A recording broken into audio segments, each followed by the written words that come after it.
ایاک نعبد و ایاک نستعین۔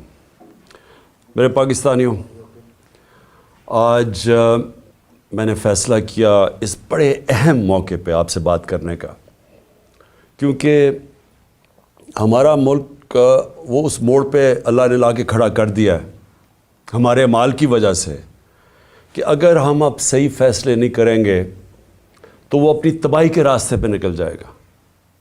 میں بار بار لوگوں کو یاد کراتا ہوں کہ نماز میں ہم صرف اللہ سے ایک چیز مانگتے ہیں کہ اللہ ان کے راستے پہ لگا جن کو تو نے نعمتیں بخشی، ان کے نہیں جو اپنی تباہی کے راستے پہ نکل گئے۔ قوم بھی آج ادھر کھڑی ہوئی ہے، ایک فیصلہ کن موڑ پہ کھڑی ہے۔ ڈیفائننگ مومنٹس ہیں پاکستان کے۔ ایک قوم کامیاب ہوتی ہے یا نہیں ہوتی، اس کی بنیاد رکھی جاتی ہے انصاف پہ۔ رول آف لا انگریزی میں اسے کہتے ہیں، قانون کی حکمرانی کہتے ہیں۔ سب انسان جس معاشرے میں قانون کے سامنے ایک برابر ہوتے ہیں، وہ قومیں اوپر چلی جاتی ہیں۔ میرے نبی صلی اللہ علیہ وسلم نے تقریباً 1500 سال پہلے کہا کہ جو قوم میں طاقتور جب جرم کرتا ہے اس کو نہیں پکڑتی اور صرف کمزور کو پکڑتی ہیں، وہ تباہ ہو جاتی ہیں۔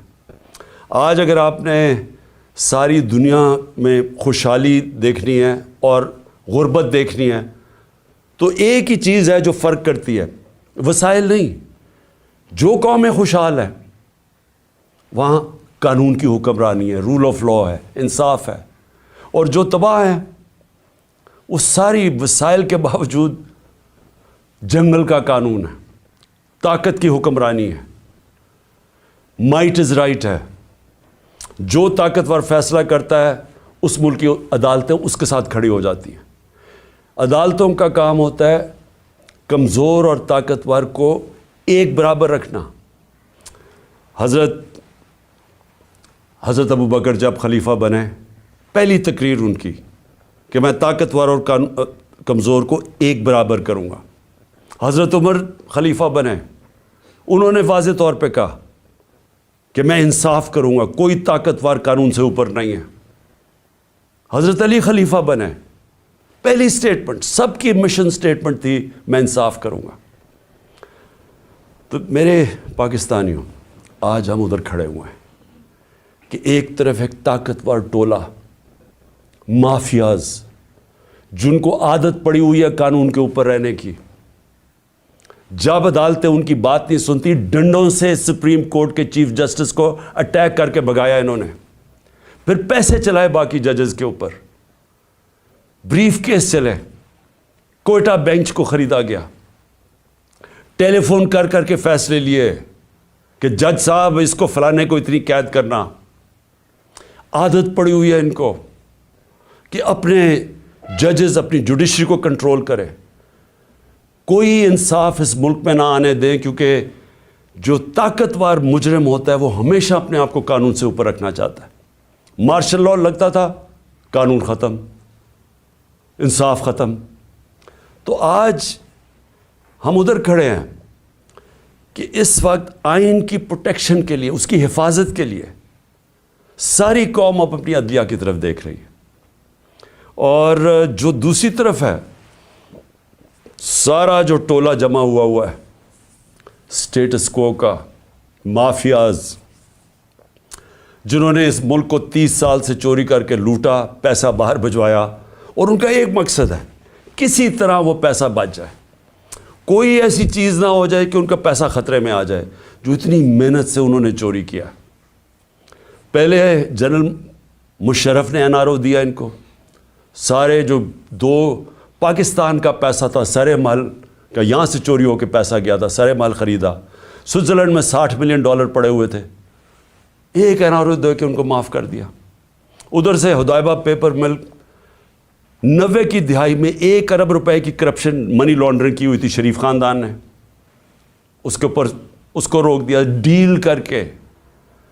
کوئی جنرل مشرف یا کسی جنرل کو اختیار ہی نہیں دیا ہوا، کوئی آئین اختیار نہیں دیتا کہ آپ قوم کا پیسہ، کرپشن قوم کا پیسہ ہوتا ہے، گھر میں چوری ہوتی ہے تو میرا پیسہ ہے، میں معاف کر دوں، لیکن قوم کی چوری کا پیسہ کوئی معاف نہیں کر سکتا. لیکن یہاں ہوا وہی صاحب اقتدار, وہی مافیاز قانون کے اوپر آ گئے, اور میرے سارے 3 سال لگے رہے کہ جی ہمیں NRO دو. جب وہ بلیک میل کریں کہ جی NRO دو, اور بدقسمتی سے ان کو NRO ملا. جنرل باجوہ نے ان کو NRO دیا, اور اب ان کو مشکل پڑی ہوئی ہے کہ کسی نہ کسی طرح اس NRO کو اب بچایا جائے. اور ان کو خطرہ صرف ایک آدمی سے ہے, اور اس کی پارٹی سے, عمران خان اور تحریک انصاف سے. ساری کوششیں ہو رہی ہیں کہ کسی طرح عمران خان اقتدار میں نہ آ جائے, اور اگر وہ آ گیا تو ان کا NRO خطرے میں آ جائے گا. اپنی ذات کو بچانے کے لیے ملک کو تباہی کی طرف لے کے جا رہے ہیں, صرف اور صرف ذاتی مفادات کے لیے. یہ جو سارا ٹولہ کھڑا ہوا ہے اور ان کے پیچھے جو لوگ ہیں, وہ صرف ذات کے لیے اس ملک کو آج ادھر لا کے انہوں نے کھڑا کر دیا. اور وہ میں بتاؤں گا کہ ہم کھڑے کدھر ہیں آج. مجھے افسوس سے کہنا پڑتا ہے کہ ہمیں پتہ تھا یہ ہونا ہے. یہ ساروں کو نظر آ رہا تھا کہ یہ آئیں گے, ان کا کوئی مقصد پاکستان کی بہتری نہیں ہے. نہیں تو 30 سال ان دونوں خاندانوں نے باریاں لی ہیں, پاکستان تو بنگلہ دیش کے بھی پیچھے چلا گیا. تو اب انہوں نے کیسے ٹھیک کرنا تھا؟ تو سب کو پتہ تھا یہ کیوں آ رہے ہیں, اور ان کو اوپر جب مسلط کیا گیا, اور اس کے اوپر میں بعد میں آتا ہوں. تو میں آج پہلے تو اپنی عدلیہ کو اپنی قوم کی طرف سے خراج تحسین پیش کرتا ہوں کہ ہماری ساری امیدیں اب پاکستان کی عدلیہ سے ہیں. بدقسمتی سے ماضی میں ہماری جو عدلیہ کا رول رہا ہے, مجھے افسوس سے کہنا پڑتا ہے کہ وہ طاقتور کے ساتھ کھڑی ہو جاتی تھی. انہوں نے کمزور کا ساتھ نہیں دیا. انہوں نے ہمیشہ وہ جو نظریہ ضرورت, ڈاکٹرن آف نیسیسٹی, اس کے تحت انہوں نے بدقسمتی سے ہماری جمہوریت کو بھی نقصان پہنچایا. کہ جدھر رول آف لاء نہیں ہے, جدھر قانون کی حکمرانی نہیں ہے, وہاں جمہوریت نہیں ہے. کوئی یہ نہ سمجھے کہ جدھر جنگل کا قانون ہے وہاں جمہوریت آئے گی. ہو ہی نہیں سکتا. الیکشن تو ساری دنیا میں ہوتے ہیں. کون سے ڈکٹیٹر نے الیکشن کروائے, کون سی ڈیولپنگ دنیا میں الیکشنز نہیں ہوئے, لیکن جمہوریت نہیں ہے وہاں. کیونکہ جمہوریت تو آتی تب ہے جب رول آف لاء ہو, اور رول آف لاء آنے ہی نہیں دیا یہاں. مارشل لاء لگتا تھا, ویسے ہی ڈاکٹرن آف نیسیسٹی, نظریہ ضرورت آ جاتی تھی. اور نہیں تو جب یہ دو جماعتیں آئی ہیں, انہوں نے اپنے آپ کو قانون کے اوپر رکھنا تھا, تو انہوں نے بھی عدلیہ کے نظام کو چینج کیا. جو ڈنڈے مار کے چیف جسٹس سجاد علی شاہ کو اس کے اٹیک کیا سپریم کورٹ کو, وہ ایک جمہوری حکومت نے کیا تھا, مارشل لاء نے نہیں کیا. ان کو اتنا خوف تھا آزاد عدلیہ سے, کیونکہ یہ جب چوری کرتے ہیں تو یہ دیکھ ہی نہیں سکتے کہ اس ملک کی عدلیہ آزاد ہو جائے, کیونکہ چوری پکڑی جائے گی. اور وہی سجاد علی شاہ کر رہے تھے, جسٹس سجاد علی شاہ, اور انہوں نے اس کو اٹیک کر کے ہٹایا گیا. ججز خریدے, بغاوت کروائی سپریم کورٹ میں, صرف اپنی چوری بچانے کے لیے. اور آج بھی ہم وہاں کھڑے ہیں کہ یہ پورا ہماری عدلیہ کے اوپر زور لگا رہے ہیں. ہر قسم کا اب یہ بلیک میل کریں گے, ہر قسم کی ان کی ایک ہی کوشش ہوگی کہ پاکستان کی عدلیہ پھر ان طاقتور کا, ان چوروں کا ساتھ دے. اور اس کے لیے بلیک میل کر رہے ہیں. اور ہر قسم کی, میں اپنی قوم کو کہنا چاہتا ہوں, تیاری کریں آپ. انہوں نے ہر قسم کا پریشر ڈالنا ہے عدلیہ پہ, جو انہوں نے ماضی میں کیا ہے. اور انہوں نے ہر قسم کی کوشش کرنی ہے کہ پاکستان کا آئین جو واضح طریقے سے کہتا ہے کہ 90 دن کے آگے الیکشن نہیں جا سکتی. 90 دن کے بعد یہ 2 کیئر ٹیکر گورنمنٹس, ان کے اوپر وائلیشن ہوگی آئین کی.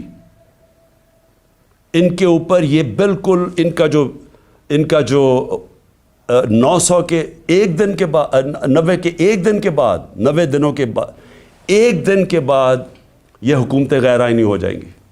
ان کے کوئی آرڈرز نہیں سننے چاہیے کسی بھی بیوروکریٹس کو, کسی پولیس والے کو, کیونکہ قانون ان کو, آئین ان کو اجازت نہیں دیتا. تو جو اس ملک کی, میں قوم کو صرف آج سب سے پہلے تو یہ بتانا چاہتا ہوں کہ اپنی عدلیہ کے ساتھ ہم نے کھڑے ہونا ہے. ان کو ہماری ضرورت پڑے گی کیونکہ ابھی سے ہی ان کے خلاف سٹیٹمنٹس آنی شروع ہو گئی ہیں. ان کو پریشر ڈالنے کی کوشش کی گئی ہے. جبکہ آئین واضح ہے اس کے باوجود یہ کہنا یہ کوشش کر رہے ہیں. اور یہ جو دو مافیا فیملیز اس ملک کے اوپر مسلط ہوئی ہیں, یہ سارا وقت ان کا یہ نہیں کہتی, ان کو شرم بھی نہیں آتی یہ کہتے ہوئے, یہ اصل میں یہ کہتے ہیں کہ ہم قانون سے اوپر ہیں. نواز شریف کہتے ہیں میرے سے بڑا ظلم ہوا ہے, مجھے نکالا گیا. 1.5 سال اس کے اوپر تفتیش کی گئی سپریم کورٹ, اس کے بعد JIT, اس کے بعد ثابت ہوا اس کی کرپشن کا کہ 4 لندن میں بڑے بڑے فلیٹ جو پینما کے انکشاف میں سامنے آئے تھے, جو کسی ہم نے نہیں نکالے. انٹرنیشنلی ان کو اللہ کی پکڑ تھی, ان کے فلیٹ سامنے آ گئے جو ہمیشہ کہتے تھے ہمارے نہیں, ماننے پڑے ہمارے ہیں, اور عدالت میں بتا ہی نہیں سکے کہ پیسہ کدھر سے آیا. تو اس کے بعد جب عدالت نے ان کے خلاف فیصلہ کیا تو یہ نہیں کہ ابھی تک ثابت نہیں کر سکے کہ کدھر سے منی ٹریل گئی اس ملک سے پیسہ یہ فلیٹ خریدنے کو, ایک ڈاکیومنٹ نہیں دے سکے ثابت کرنے کے لیے.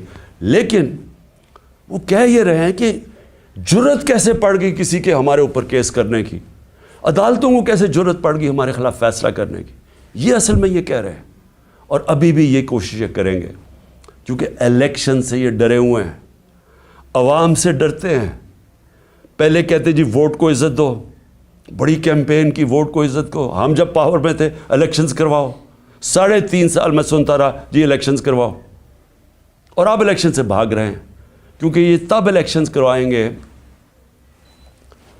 سب سے پہلے عمران خان کو ڈسکوالیفائی کرو, عمران خان کو جیل میں ڈالو. یہ نواز شریف کی شرائط ہیں.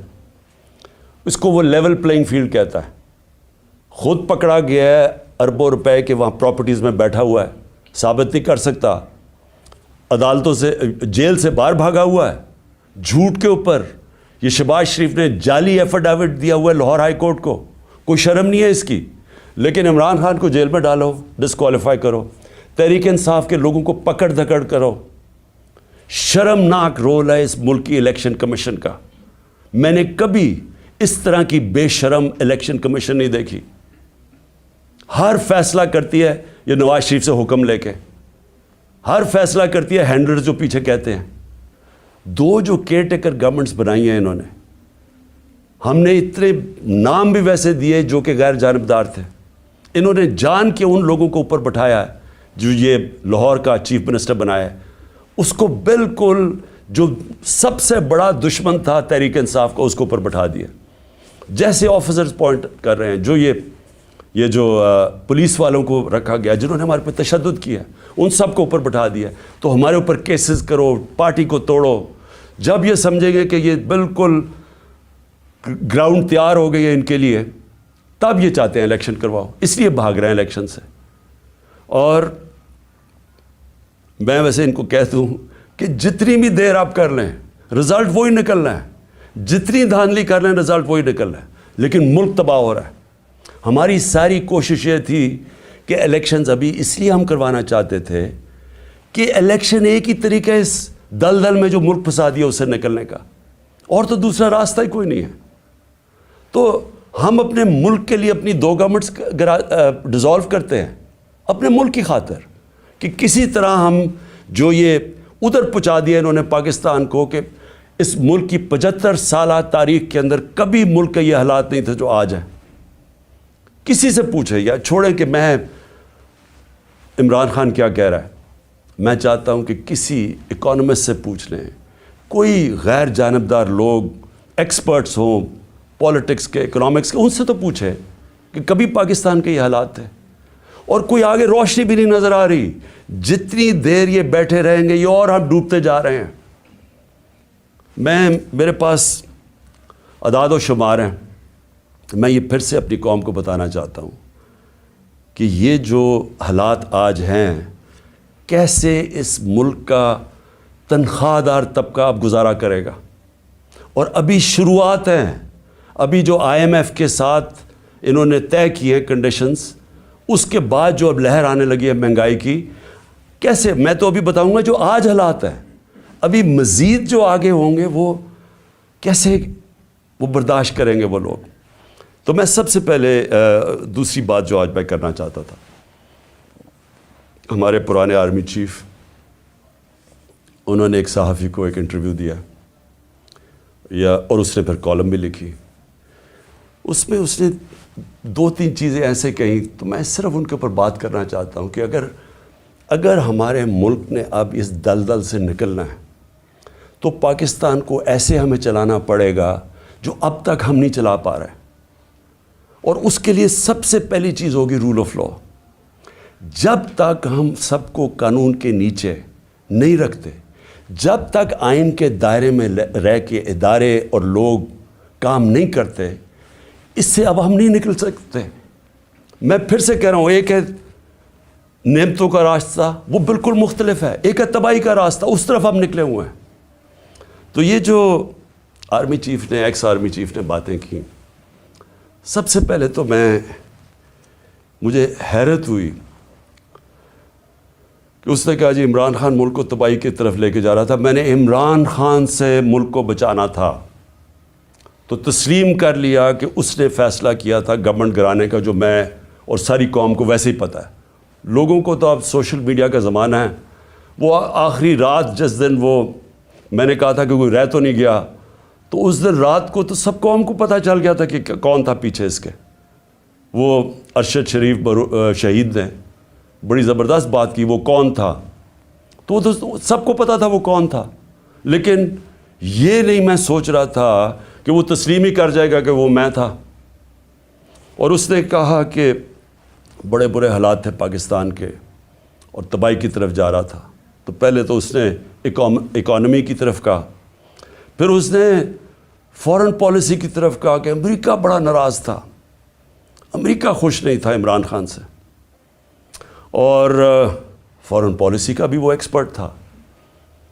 پھر اس نے سیاست کی بھی کوئی باتیں کی، بڑا لمبی بات چیت کی. پھر وہ شوکت ترین کے اوپر کہہ دیا کہ اس نے اکانومی تباہ کر دی. تو اکانومی کا بھی ایکسپرٹ، پولیٹکس کا بھی ایکسپرٹ، فورن پالیسی کا بھی ایکسپرٹ وہ.